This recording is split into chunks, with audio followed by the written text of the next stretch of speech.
Jai Hind and welcome to third lecture of environmental series in 30 days EAPF crash course. It is not aptitude but your attitude that makes you a winner. Knowledge एक हद तक काम करता है, सारी सीमाओं को तोड़ता है, वो attitude है और so always keep the positive attitude. So with this positive attitude हम lecture begin करते हैं. देखिए हमारा ये तीसरा लेक्चर है, इसमें मैं आप एक टॉपिक कवर करूंगा, treaties agreement and convention. This is important from exam view point. You can expect one question from here. से स्टार्ट करने से पहले मैं आपको बता देता हूँ कि ये जो हमारा लेक्चर है it will be bombarded with lots of facts. तो आप थोड़ा मेंटली स्ट्रांग रह करके, पेशेंटली रह करके सुने और समझें. Let us begin. देखिए ट्रीटीज़ अग्रीमेंट एंड कन्वेंशंस का टाइमलाइन मैंने आपके लिए एक जगह शेयर कर दिया है. इसमें आप ईयर और कन्वेंशन का नाम याद रखेंगे. ये पीडीएफ आप मेरे टेलीग्राम चैनल से एक्सेस कर सकते हैं. The link is given in the description. Next हम प्रोसीड करते हैं. देखिए पहला agreement that we have to cover is Stockholm conference 1972. देखिए इसको बोला जाता है United nation conference on human environment. ये फर्स्ट डिक्लेरेशन है international protection of the environment के लिए. ये स्टॉकहोम में हेल्ड हुआ था, स्वीडन में. देखिए नेक्स्ट पॉइंट आपको याद रखना है, वेरी इंपॉर्टेंट पॉइंट, कि यूएनईपी का जो ओरिजिन है वो स्टॉकहोम कॉन्फ्रेंस से हुआ था. That is United Nations Environment Programme was born out of United Nations General Assembly that was held in pursuance with Stockholm conference. Next हमारा है नाइरोबी डिक्लेरेशन. देखिए नाइरोबी डिक्लेरेशन है, it was adopted in 1982. It was the 10th anniversary of Stockholm. It was endorsed by UNEP in 1987. देखिए Nairobi डिक्लेरेशन से आप याद रखेंगे कि this Nairobi declaration invested special commission creation for long term environmental strategies those for year 2000 and beyond. हमारा है Brooklyn report. देखिए ब्रुकलिन रिपोर्ट में आप याद रखेंगे, इसको हम कॉमन फ्यूचर भी बोलते हैं. This Brooklyn report give the concept of sustainable development. This Brooklyn report give the concept of sustainable development. Exam view point से दो ही इंपॉर्टेंट पॉइंट है. नेक्स्ट हमारा है UNCED, that is United nation conference on environment and development. इसको हम अर्थ summit 1992, Rio summit या रियो conference भी बोलते हैं. And this resulted in following document, that is Rio declaration on environment and development, agenda 21 and forest principle. देखिए important fact है, legally binding है ये.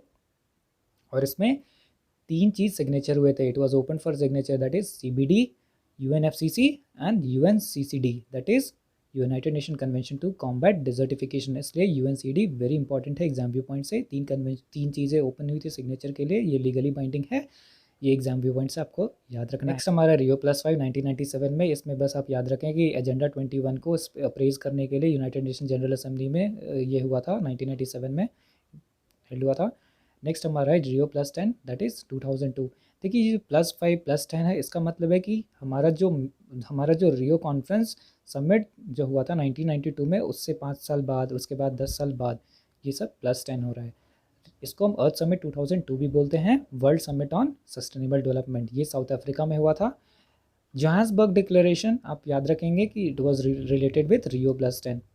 इसमें सारे नेशंस ने कमिट किया था सस्टेनेबल डेवलपमेंट के पाथ पे चलने के लिए. नेक्स्ट हमारा रियो +20. देखिए रियो +20 को अर्थ समिट 2012 भी बोलते हैं. देखिए +20 मतलब 1992 से 20 साल के बाद.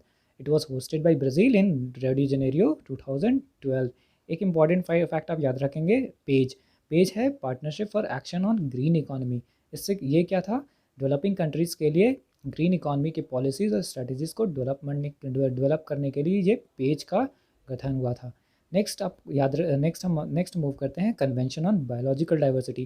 देखिए ये बहुत इंपॉर्टेंट है, आप एग्जाम में एक्सपेक्ट कर सकते हैं यहाँ से क्वेश्चन, यूपीएससी यहाँ से पूछता है. पहला फैक्ट आपको याद रखना है कि it is legally binding.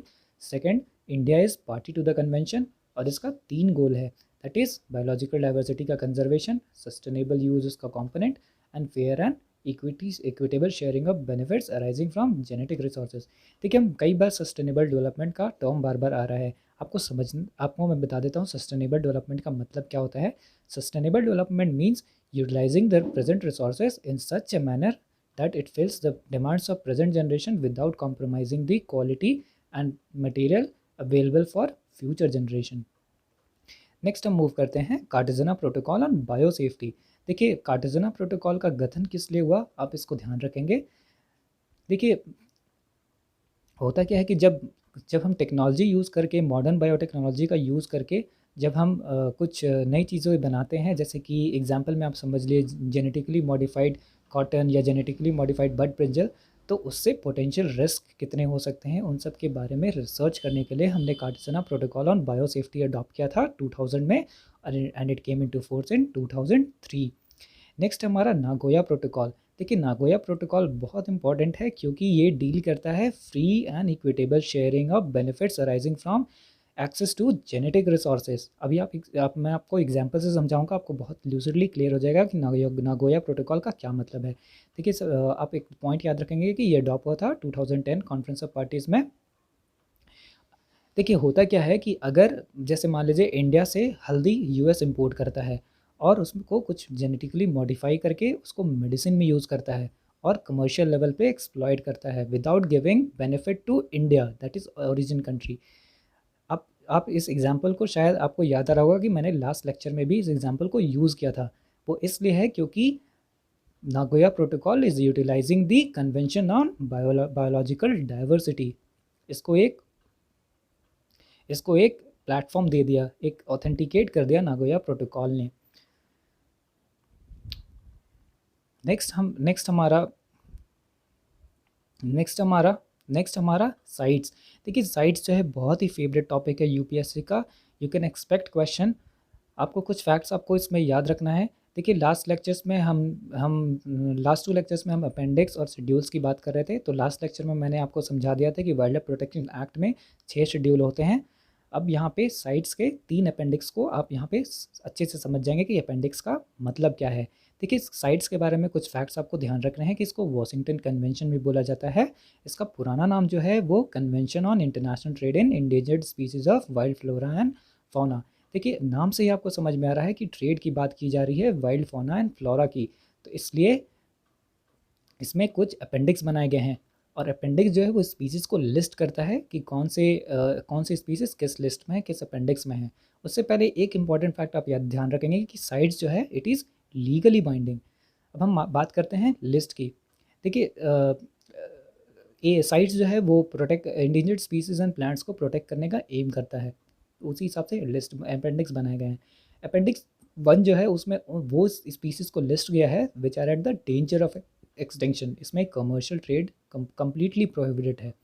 Next जो लिस्ट है दैट नेक्स्ट जो अपेंडिक्स है अपेंडिक्स 2, इट डील्स वो उन स्पीसीज़ को लिस्ट करता है that are not threaten with extinction but might suffer serious decline in the future. इसमें जो ट्रेड है लिस्ट स्पीसीज़ का वो रेगुलेट किया जाता है बाई परमिट। देखिए तीसरा अपेंडिक्स है, ये कन्फ्यूजन भी होता है कई कई बार, लेकिन आप इसको ध्यान रखेंगे। लास्ट टाइम जब मैंने एग्ज़ाम दिया था तो यही सवाल आया था।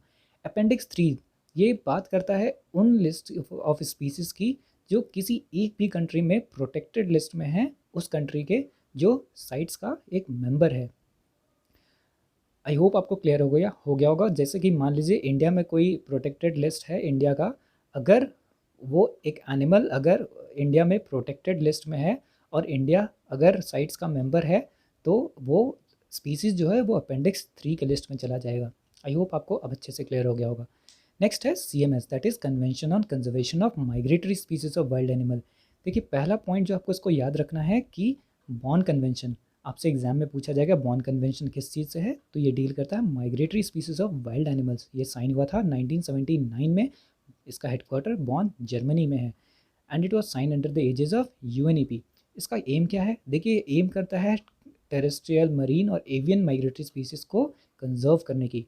देखिए नेक्स्ट हमारा UNCCD, United Nation convention to combat desertification. देखिए इसका सबसे पहला पॉइंट जो आपको याद रखना है कि this is the only convention that deals to mitigate desertification. इसका हेडक्वार्टर जो है ये बॉन जर्मनी में आया था। नेक्स्ट जो है आपको ध्यान रखना है कि it is the only convention that has born out from the recommendations of Rio agenda 21। ये लीगली बाइंडिंग है, आप इसको ध्यान रखेंगे। नेक्स्ट है vena convention for protection of ozone layer. देखिए लोग वेना कन्वेंशन और मॉन्ट्रियल प्रोटोकॉल में बहुत कंफ्यूज होते हैं क्योंकि दोनों ही ओजोन लेयर से डील करते हैं, लेकिन दोनों का मकसद क्या है? अभी आपको थोड़ी देर में क्लियर हो जाएगा। देखिए वेना कन्वेंशन जो है वो सिर्फ प्रोटेक्शन की बात करता है, प्रोटेक्शन ऑफ ओजोन लेयर। ये लीगली बाइंडिंग नहीं है।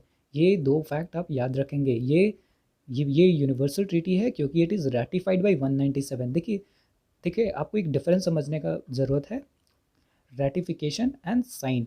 अगर मैं बोल दूं कि कोई भी कन्वेंशन किसी इंडिया ने साइन कर दिया है तो क्या, और वो कन्वेंशन अगर लीगली बाइंडिंग है तो सिर्फ साइन करने से क्या India is bound to follow that protocol? नहीं, ऐसा नहीं होता है। देखिए अगर साइन करता है कोई कंट्री तो इसका सिर्फ ये मतलब है कि उसके जो भी नॉर्म्स हैं उससे वो सहमत रखता है। लेकिन अगर कोई कंट्री रेटिफाई कर दिया, रेटिफाई साइन करने की बात करते हैं हम, अगर कोई कंट्री रेटिफाई कर दिया तो फिर ही इज़ अगर, और वो प्रोटोकॉल अगर लीगली बाइंडिंग है तो फिर ही is bound to follow the protocol of that treaty. देखिए नेक्स्ट हम बात करते हैं मॉन्ट्रियल प्रोटोकॉल। देखिए मॉन्ट्रियल प्रोटोकॉल भी ओजोन लेयर से डील करता है, लेकिन ये डील करता है उन सब्सटेंसेस से जो ओजोन को डिप्लीट करते हैं, ओजोन लेयर को डिप्लीट करते हैं। देखिए वेना कन्वेंशन वेना देखिए वेना कन्वेंशन है, ये प्रोटेक्शन की बात करता है ऑफ ओजोन लेयर, लेकिन मॉन्ट्रियल प्रोटोकॉल उन सब्सटेंसेस को बैन करने की बात करता है जो ओजोन लेयर को डिप्लीट करते हैं। आप इसको ध्यान रखेंगे। देखिए मॉन्ट्रियल प्रोटोकॉल जो है ये वेना कन्वेंशन का एडिशन है। देखिए आप प्रोटोकॉल और ट्रीटी में डिफरेंस समझिए। जब किसी एग्जिस्टिंग ट्रीटी में कुछ अमेंडमेंट और कुछ एडिशन होता है तो फिर हम उसको प्रोटोकॉल बोलते हैं। Montreal protocol it is a protocol to Vienna convention. It is also universal, और एक डिफरेंस है कि it is legally binding unlike Vienna that is not legally binding. देखिए कुछ सब्सटेंसेस हैं जिनको फेज आउट करने की बात करता है मॉन्ट्रियल प्रोटोकॉल, वो आप ध्यान रखेंगे। क्लोरोफ्लोरोकार्बन्स, हाइड्रोफ्लोरोकार्बन्स। देखिए मॉन्ट्रियल प्रोटोकॉल का भी अमेंडमेंट हुआ है further, that is Kigali agreement. Kigali agreement जो है वो हाइड्रोफ्लोरोकार्बन्स को फेज आउट करने की बात करता है। Kigali is the updated and recent amendment. आप ध्यान रखेंगे एग्जाम व्यू पॉइंट से। किगाली एग्रीमेंट जो है it is amendment to Montreal protocol. It amends 1987 Montreal protocol, और ये बात करता है टाइमलाइन की to reduce use of hydrofluorocarbons to रफली 85% ऑफ देयर बेसलाइन बाई 2045। देखिए मॉन्ट्रियल प्रोटोकॉल हाइड्रोफ्लोरोकार्बन्स की बात नहीं करता है, वो सिर्फ क्लोरोफ्लोरोकार्बन एंड हाइड्रोक्लोरोफ्लोरोकार्बन्स की बात करता है। हाइड्रोफ्लोरोकार्बन्स की जो बात करता है वो Kigali amendment to Montreal protocol है। आप इसको याद रखेंगे। It is binding on the countries from 2029। देखिए इसमें लिस्ट ऑफ कंट्रीज़ है, डिफरेंट टाइमलाइन डिफरेंट कंट्रीज के लिए। आपको बस एग्जाम व्यू पॉइंट से इतना याद रखना है कि इंडिया जो है, इंडिया पाकिस्तान, ये थर्ड ग्रुप ऑफ कंट्रीज़ में लिस्टेड हैं। नेक्स्ट है रामसर कन्वेंशन। देखिए रामसर कन्वेंशन जो है 42 है, updated Ramsar site in India. आप इसको ध्यान रखेंगे। ये एक इंटरनेशनल ट्रीटी है। ये रामसर ईरान में साइन हुआ था 1971 में। देखिए रामसर जो है it is only global environmental treaty that deals with a particular ecosystem. देखिए Montreux record very important for Ramsar sites convention. Montreux record उन प्लेसेस की बात करता है, उन रामसर साइट्स की बात करता है that is very fragile and vulnerable to more threats, और it was establish by the recommendation of conference of contracting party 1990 में। देखिए इंडिया में 3 मॉन्ट्रिक्स रिकॉर्ड साइट्स थे, Keoladeo national park, Loktak and Chilika. लेकिन चिलिका को रिमूव कर दिया गया फ्रॉम द लिस्ट। देखिए मॉन्ट्रिक्स रिकॉर्ड से अगर कुछ रिमूव हो रहा है तो it is a good sign. इसका मतलब है कि पहले वो वल्नरेबल था, लेकिन वो साइट, वो रीजन, वो पर्टिकुलर इकोसिस्टम वल्नरेबल था, लेकिन अभी उसका कंडीशन जो है वो इम्प्रूव हो रहा है। देखिए मॉन्ट्रिक्स रिकॉर्ड है, ये लिस्ट करता है वेटलैंड ऑफ इंटरनेशनल इंपॉर्टेंस को जो कि ऑल्टर हो रहे हैं due to result of technological development, pollution और ह्यूमन इंटरफेरेंस। देखिए नेक्स्ट है हमारा Stockholm convention on persistent organic pollutant. पहला पॉइंट आपको याद रखना है, एग्जाम में ऐसे पुटअप कर देगा कि Stockholm convention deals on what, तो आप याद रखेंगे persistent organic pollutant. It became effective in 2004। India is a party to this treaty, you have to remember this. देखिए नेक्स्ट है बेज़ल कन्वेंशन। बेज़ल कन्वेंशन है, ये movement of hazardous waste and their disposal की बात करता है। इसका objective था कि ट्रांस बाउंड्री हजार्डस वेस्ट के मूवमेंट को रोकना from develop countries to developing countries. ये 1992 में इफेक्टिव हो गया था, and it does not address the movement of radioactive waste. ये एक इंपॉर्टेंट पॉइंट आप इसमें ध्यान रखेंगे। नेक्स्ट हमारा रोटरडैम कन्वेंशन। देखिए रोटरडैम कन्वेंशन जो है ये इफेक्टिव हुआ था 2004 में। एंड ये किस चीज़ से डील करता है, हजार्डस केमिकल्स एंड पेस्टिसाइड से। Rotterdam convention on prior informed consent procedure for certain hazardous chemical and pesticides in international trade. Exam में आपसे यही पूछ सकता है कि रॉटरडैम किससे डील करता है, तो आप याद रखेंगे कि convention deals with hazardous chemicals and pesticides. Next हमारा मीना माता कन्वेंशन ऑन मर्करी। देखिए एग्जाम में कई बार यूपीएससी ने पूछा है कि मीना माता कन्वेंशन डील्स विद व्हाट, तो आप ध्यान रखेंगे कि मीना माता कन्वेंशन जो है वो मरकरी से डील करता है। It was signed in 2013। That's all for this lecture. I hope these lectures are making sense to you in your quick revision. Starting में कोटेशंस लिखा था, it is your attitude not the aptitude that determines that you will be a winner. Yes, you have to first win from your mind and your right attitude will lead to your result। तो इसी attitude के साथ, positive note के साथ हम and करते हैं lecture को। नेक्स्ट लेक्चर में मिलेंगे नए टॉपिक के साथ।